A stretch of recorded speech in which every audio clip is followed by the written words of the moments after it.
नमस्कार, SPN9 news देख रहे हैं आप। मैं हूं आपके साथ नाज़मीन खान। हरियाणा और जम्मू कश्मीर में विधानसभा चुनाव संपन्न होने के बाद देश भर में अब तमाम राज्यों में उपचुनावों की तैयारियां तेज हो चुकी हैं। बिहार, दिल्ली, झारखंड, गुजरात, महाराष्ट्र, यहाँ पर उत्तर प्रदेश, मध्य प्रदेश, तमाम ऐसे राज्य हैं जहां पर विधानसभा की कुछ सीटें खाली हो चुकी हैं लोकसभा चुनाव के परिणाम के बाद। इस आधार पर देखा जाए तो उन विधानसभा सीटों पर उपचुनाव होना है।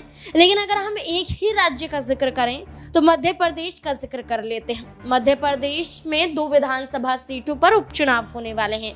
एक है विजयपुर विधानसभा सीट, दूसरी है बुधनी विधानसभा सीट। और इन विधानसभा सीटों पर भारतीय जनता पार्टी का पेच फंसता हुआ नजर आ रहा है, क्योंकि विजयपुर विधानसभा सीट की बात करें तो इस सीट पर कांग्रेस पार्टी और भारतीय जनता पार्टी की कोई लड़ाई नजर नहीं आती है।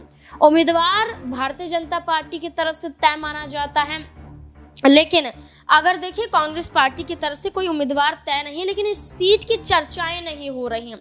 लेकिन मध्य प्रदेश में जिस विधानसभा सीट के उपचुनाव की चर्चा हो रही है वो सुर्खियों में बना हुआ है बुधनी विधानसभा सीट। बुधनी विधानसभा सीट की चर्चाएं इसलिए भी हो रही हैं क्योंकि ये शिवराज सिंह चौहान की विधानसभा सीट है, जिस पर लगातार शिवराज सिंह चौहान ने जीत दर्ज की और मुख्यमंत्री की कुर्सी पर काबिज हुए।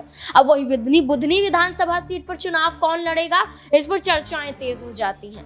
तो नाम एक सामने आता है कार्तिकेय चौहान का। कार्तिकेय चौहान कौन है? शिवराज सिंह चौहान के बेटे हैं और राजनीतिक रूप से सक्रिय नजर आते हैं। राजनीति में पकड़ बढ़ती जा रही है।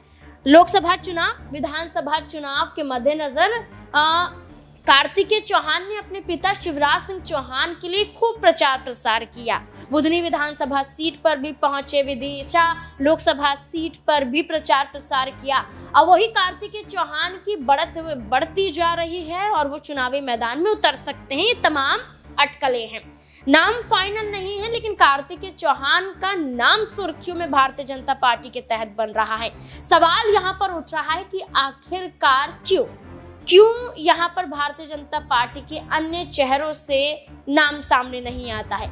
युवा चेहरों का जिक्र कर लें तो महारेमन सिंधिया भी मौजूद हैं। केंद्रीय मंत्री ज्योतिरादित्य सिंधिया के बेटे हैं और ज्योतिरादित्य सिंधिया शिवराज सिंह चौहान की तरह लंबे समय से राजनीति में सक्रिय, कभी कांग्रेस पार्टी से, कभी भारतीय जनता पार्टी से। लेकिन महारेमन सिंधिया का नाम सुर्खियों में नजर नहीं आता, लेकिन कार्तिकेय चौहान का नाम सुर्खियों में भी है और कहीं ना कहीं तय भी माना जा रहा है। क्या नाइंसाफी यहाँ पर होती हुई नजर आ रही है या फिर कार्तिकेय चौहान का नाम आगे करना भारतीय जनता पार्टी का सही फैसला होगा? इस मुद्दे को लेकर आपकी क्या राय, कमेंट सेक्शन में जरूर बताएं। देखते रहें SPN9 न्यूज। धन्यवाद।